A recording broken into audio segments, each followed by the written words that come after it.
नारकंडा के रहने वाले व्यवसायी राजेश कुमार गुप्ता, जिन्होंने अपनी हट कुछ इस कदर पकड़ी कि शिमला का सेब दिल्ली में पैदा कर दिया और तमाम उन बातों और दावों को खोखला साबित कर दिया जो कहते थे कि सेब गर्म इलाकों में पैदा नहीं हो पाता। जी हाँ, आमतौर पर पहाड़ों में बर्फ पड़ने और ठंडी जलवायु वाले क्षेत्रों में उगने वाला सेब अब मैदानी इलाकों में भी उगने लगा है।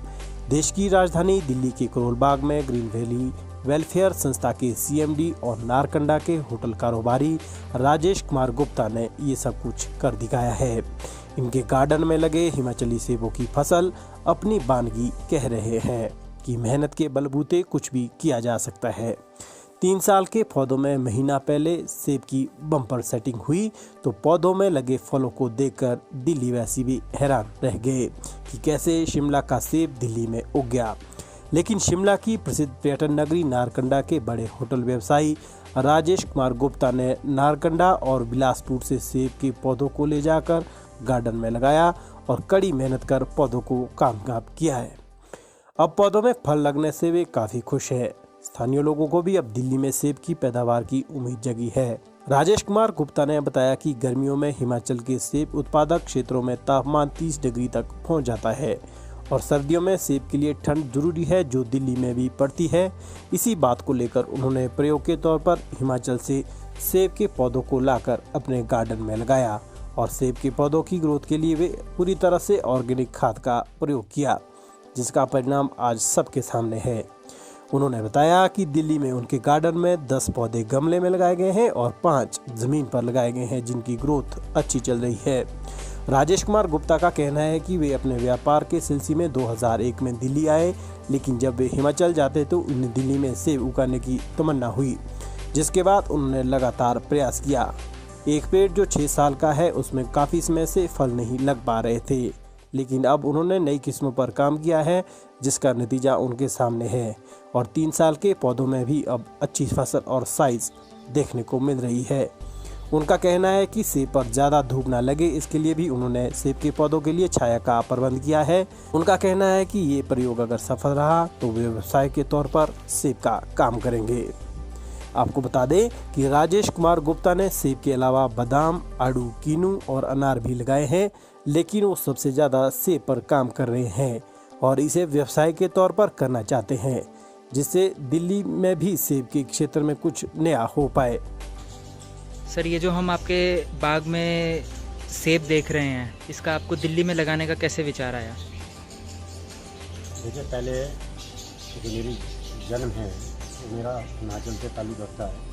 नारकंडा का रहने वाला हूँ, मेरा जन्म वहीं का है और व्यापार के सिलसिले में 2001 के आसपास मैं दिल्ली आया था। तब से यहाँ रह रहा हूँ। तो मेरा छोटा सा लॉन है। नारकंडा आते जाते कई बार विचार आया तो ना यहाँ सेब एक बार ट्राई किया। तो जैसे हम नारकंडा से एक सेब का पौधा लाए थे आज से करीब 6 साल पहले। ये बड़ा सा आप देख रहे हैं, इसमें 2 बार सेब तो आए हैं 8-8, 10-10 पीस, लेकिन इस साल इसमें फ्लावरिंग नहीं दिख रही है। लेकिन जो हमने बाद में पिछले साल आप ये देख रहे होंगे करीब 20 पौधे लगे हैं गमलों में। इसको 3रा साल हो गया है और इसमें आप देख रहे हैं कि कई पेड़ों में बहुत अच्छी ग्रोथ है और साइज़ भी आप देखेंगे, जैसे ये वाला साइज़ है और आप ये साइज़ देखिए, ये करीब 2 इंची है और ये वाला साइज़ करीब 2.5 इंच के करीब आप देख रहे हैं साइज़ हो चुका है। और उम्मीद है कि आने वाले 15 से 20 दिन या महीने के अंदर ये प्रॉपर साइज़ जो हम हिमाचल के बागान में लेते हैं उस टाइप का शायद हमको ये मिले। तो क्या सर, ये अभी हम जो देख पा रहे हैं ये कमर्शियली भी पॉसिबल हो पाएगा आगे दिल्ली में? कमर्शियल के लिए अभी हम कुछ बोल नहीं सकते, क्योंकि ये तो अभी हमने ट्रायल के लिए जैसे अपने लॉन में लगाया है। नॉलेज ज़्यादा थी नहीं, लाए और लगाए बस। इसमें हमने गौमूत्र और गोबर का इस्तेमाल हमने किया है केवल, और जैसे थे वैसे ही पेड़ों को किया है। अभी हमने देखिए इधर आके आप देखेंगे कि हमने कुछ पौधों में इस साल हमने कलम किए हैं जिसमें पत्ते भी आ गए हैं। ये हमने जो दूसरी वैरायटी हैं उसको ला करके नवंबर में हमने हिमाचल से हमारे एक दोस्त थे वो आए थे, वो कलम करके गए हैं इसमें। तो सर, दिल्ली का वातावरण इन पौधों के लिए सूटेबल हो पा रहा है?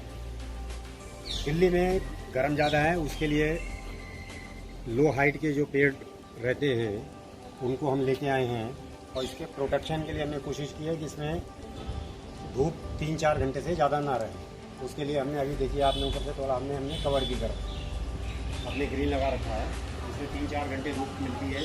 बाकी गमले हमने लगा रखे हैं, इसलिए इसमें पानी ज़्यादा देना पड़ता है। पेड़ को वैसे पानी कम चाहिए होते हैं, लेकिन यहाँ गर्मी है और गमलों में लगा रखे हैं तो हमारे को हर तीसरे दिन इसमें पानी देना पड़ता है। और जो हमारे ज़मीन में लगे हैं उसमें पानी देने की हमको आवश्यकता नहीं रहती है। सर हम देख पा रहे हैं आपने हिमाचली एप्पल के नाम से और भी पेड़ पौधे लगाए हैं, साथ ही हमने हरा बादाम और आड़ू भी देखा आपके बगीचे में। ये जो आप हिमाचली एप्पल देख रहे हैं, ये इस साल हमने नवंबर में ये नए पौधे हम लोग हिमाचल से लेके आए हैं, नई वैरायटी है।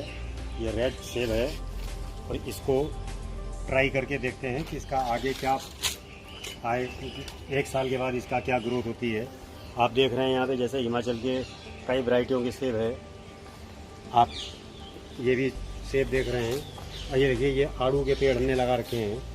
आड़ू का पेड़ जो लाए थे हम बहुत छोटा था, ये भी नवंबर में लगाया है और ये काफ़ी अच्छी ग्रोथ इसको मिली है। इसके साथ आप ये देख रहे हैं बादाम का पेड़ है, इसको भी करीब 4 महीने हुए हैं और कोशिश है आड़ू बादाम। और यहाँ पीछे देखेंगे जैसे हमने किन्नू का पेड़ लगा रखा है, ये किन्नू है, ये अनार है, ये बादाम के साथ में हमने ये ब्लैक अमरूद है।